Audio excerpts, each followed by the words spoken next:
all they said that his student visa is revoked. I got a small hope. I said, maybe he's confused. I'm not a student. I should say that I'm not a student. I'm a researcher, a professor. I just came teaching students. But he said, it's the same thing. It's the same thing. You are a student.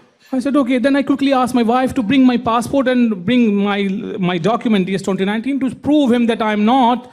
Maybe he's still confused. And she brought, and when she brought it, they already handcuffed me and put me or were putting me in this same black unmarked car. They said, someone very high at the Secretary of State's office doesn't want you here.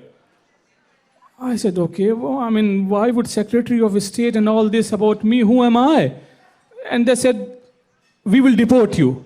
I said, what? This was shock after shock after shock after shock. I said, will my family, my wife, won't know where I'm going, what you are doing? And they smiled and they say, when we will put you in flight, we will let her know. I was not able to understand what wrong I did. I just was a regular day, taught, came back, fasting from long time. A week before, I was extremely ill. I was not able to even walk. I was that ill. They told to my wife that they are taking me to Chantilly. Now I was able to understand that Chantilly, deportation, airport, everything is there. They were saying that we know you are not.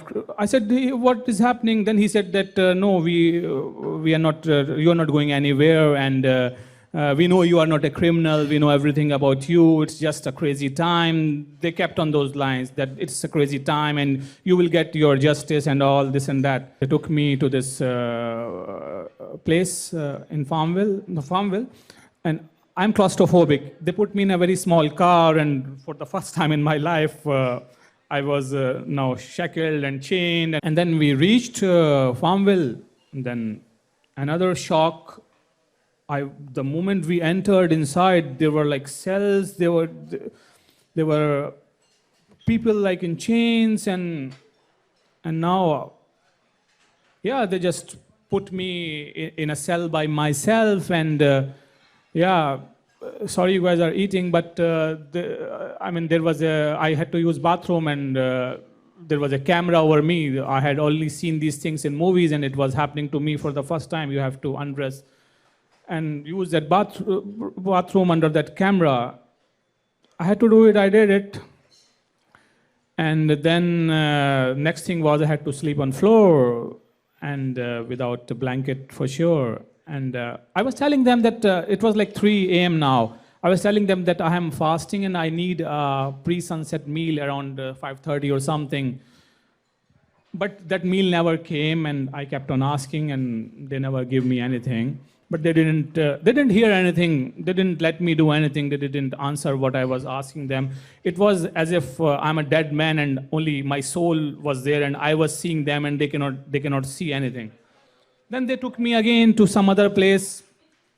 Now this time they put my ankle shackles also on me. So third thing came. Then I was, I think, somewhere in Richmond. And there they put me in a small cell all by myself. It was very cold. There was not even a space to lay down there. And they didn't remove my chains from the shackles from my ankles. And I sat there hungry. And then again, they came around 1 maybe. And they say, let's move. I asked them that I need to talk to my wife, and I need to tell them that I'm fine, I'm here, and something.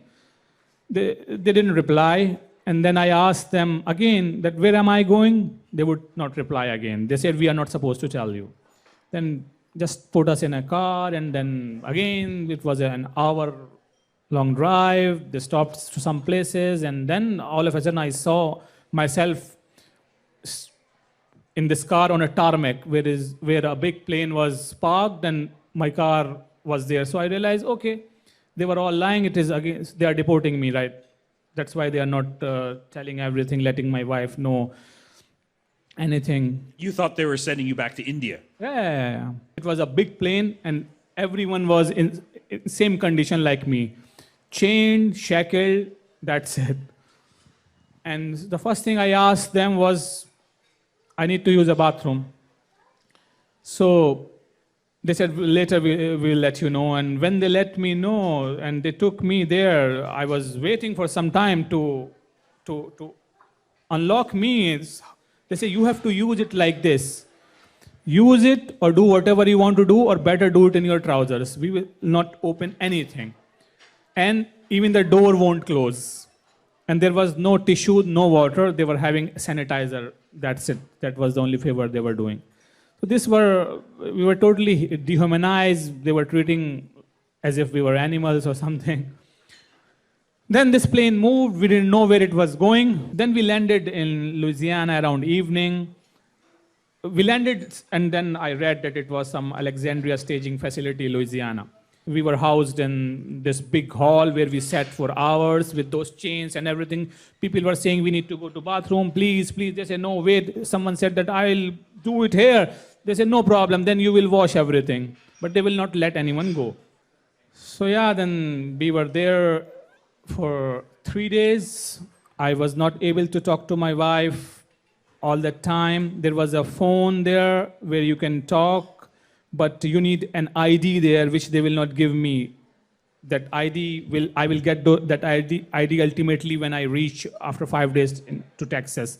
So I was not able to talk to my wife, but there was an option of free call for 20 seconds. I was calling my wife again and again, and I was able to hear her, but later she told me she never heard my voice.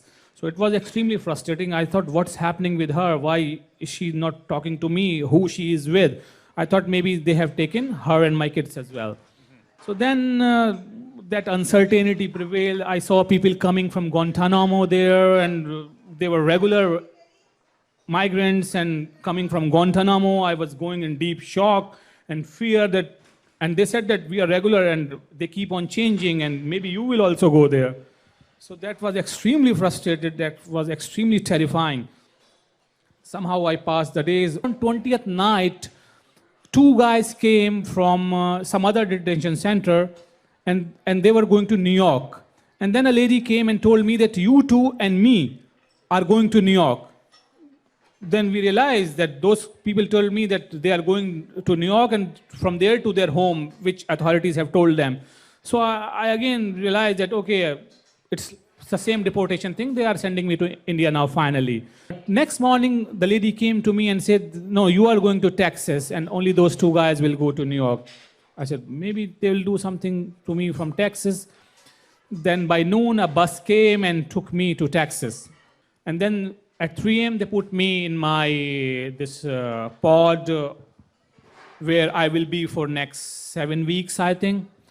And when they put me again in that red security pod, I was shocked the moment the guard opened the door, and first foot I put in, I put it back, because the inmates start shouting that how many people. It was super overcrowded. I can see at least dozen plus people sleeping on floor.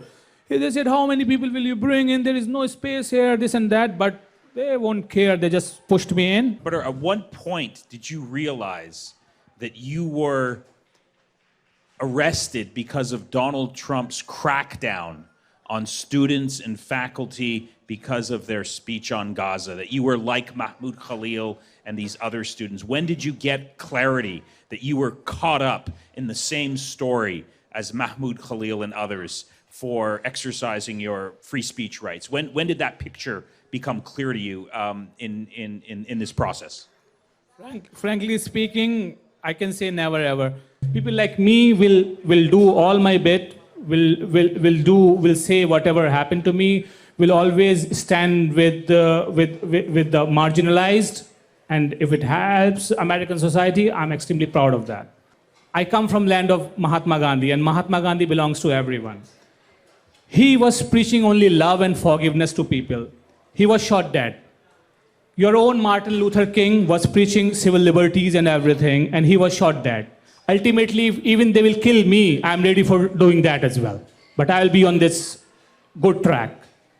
And by the way, in these 7 weeks or 8 weeks, like I was in this for 59 days, I lost around I was 81 kg when they took me, I used to check my weight every day. And when I came back and I checked my weight after 3-4 days, I was 73. So I lost around 8 kg, which is around 15-16 pounds.